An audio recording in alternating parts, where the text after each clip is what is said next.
చూడగనే సుట్టమై మట్టి చేతులు ముట్టినవా మా కన్నుల నీ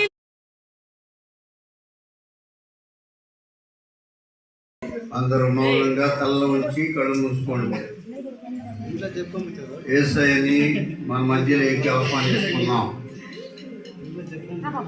హల్లెలూయా, హల్లెలూయా, హల్లెలూయా. కనికర సంపన్నుడా, స్తుతులకు పాత్రుడా, దయగలిగిన దేవా, సర్వలోక సృష్టికర్తమైన తండ్రి, కొన్ని వేల సంవత్సరముల క్రితము ఈ లోకములో మీరు జనించినట్లుగా, మానవుడిగా జనించినట్లుగా, తగ్గించుకొని జనించినట్లుగా తల్లి మరియమ్మ గర్భములో ఉంచి మాకు వరపుత్రుడుగా ఈ లోకానికి వచ్చిన తండ్రి, మీకు వందనములయ్యా.